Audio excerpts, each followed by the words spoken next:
Jigme Tenpe Nyima Soran de Gongju Toban Bor Shinji Lo Gongju Toban Bor Shinji Lo Gongju Toban Bor Shinji Lo. The Supreme Profound Sublime Dharma is difficult to meet even in a billion eons, but now I have been fortunate enough to have seen it, heard it, received it, and keep it. I vow to attain the true meaning of the Tathagata. In order to benefit all sentient beings, let's generate the Supreme Bodhicitta. Today, our class is on transforming suffering and happiness into enlightenment. I can't quite remember if I've received the oral transmission in the Tibetan language, but maybe I will inquire it and give it to you guys after. Today, I'm just going to give you the teaching. This text has three aspects: in the beginning virtue of initial statement, in the middle virtue of actual text, and virtue of concluding statement. The beginning virtue also has three aspects. The first is the text, the title of the text, and then the homage, and the third point is the statement of intent. So let's talk about the title first. The title, Transforming Suffering and Happiness into Enlightenment, in fact, is the core of this profound text. What does it mean? I think all of you know, in our world, in the practice, happiness and suffering in fact accompanies everyone throughout the whole life. There is no one who had never experienced suffering, nor anyone who had never experienced any little bit of happiness. None of anyone would experience the extremes of either. So we can say that, in fact, in our life, it is the intertwined happiness and suffering that occurs in our life alternately. Sometimes we have more happiness and sometimes we have more suffering. And as mundane beings, majority of people would think that suffering is something that we're trying to avoid, and happiness is something that we're trying to pursue. That is our sole goal to pursue in this life. And because of such kind of mentality, the majority of people are so much going after the happiness and so very much afraid of encountering any kind of suffering. To pursue happiness and avoid suffering, in fact, is so embedded in us, is so habitually embedded in us, and we can probably see that experience in our daily life as well. But as a practitioner, when suffering is when there is suffering in life, as a practitioner, you won't feel so afraid, because he can definitely turn or transform that onto the path of enlightenment. And same as happiness. People would probably question, well, I understand why to transform suffering, but why do you need to transform happiness onto the path of enlightenment? Happiness is something that we all pursue, isn't it? It's something that is so joyful and we enjoy it. Why do we need to transform it and turn it? In fact, both suffering and happiness need to be transformed onto the path of enlightenment. Why is that? Because when mundane beings encounter suffering, they would be extremely saddened and depressed and cannot accept it, and feel extremely upset, and there's lots of anxiety and lots of frustration, lots of fragility. Many of those negative emotions would occur, and in such a way, in fact, that person's life can be completely destructed.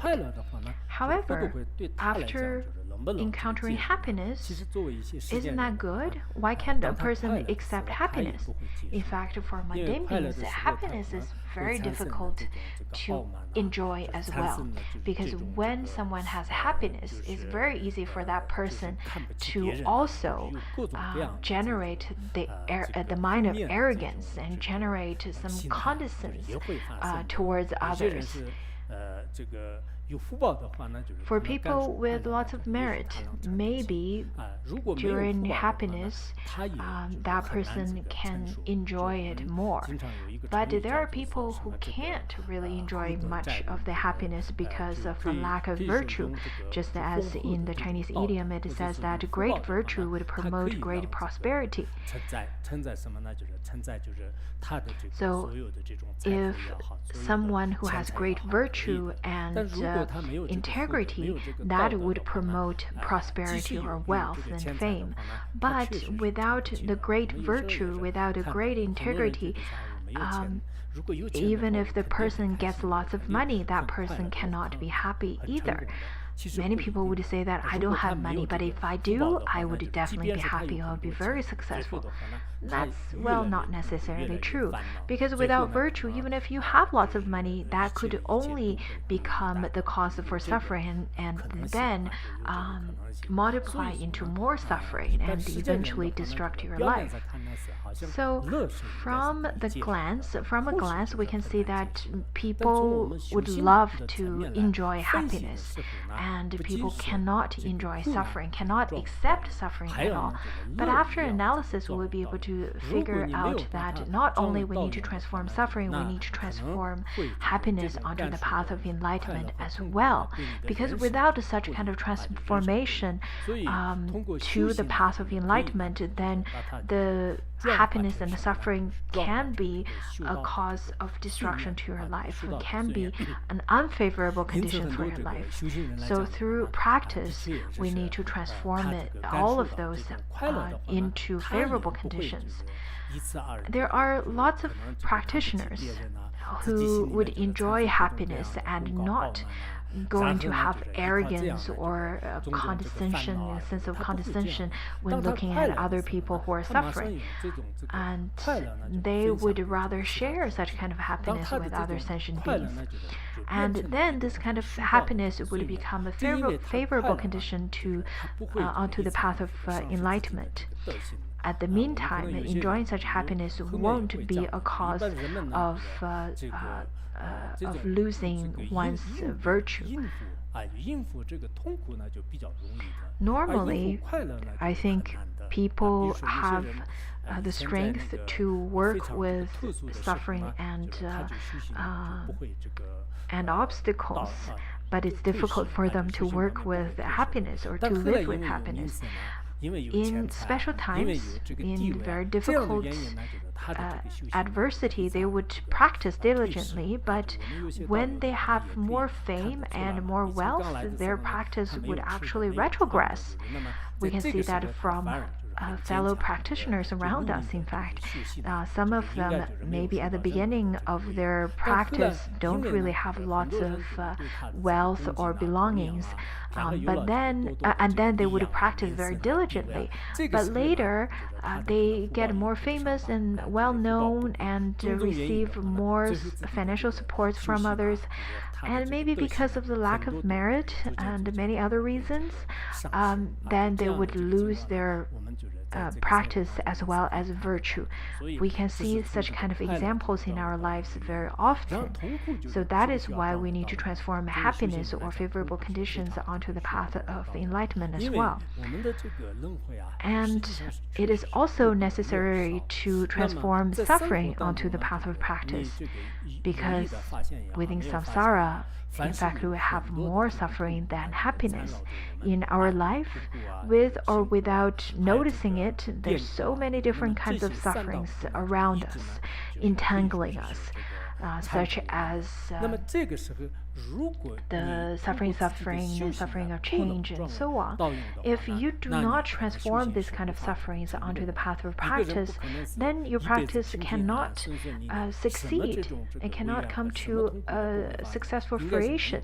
There's no one that can go through a life, can go through practice without any obstacles, without any pain or suffering. There's no one like that. We can see from the previous masters' biographies, we can read through their stories and see that, in fact, all the great masters endured so much more suffering and pain than the mundane people. In fact, if they don't have a way to transform suffering onto the path of practice, it would be very difficult for them to endure all of the sufferings. How to transform it then? You definitely need to practice it, because you cannot rely on the soul theory. You cannot rely on your social status or your wealth.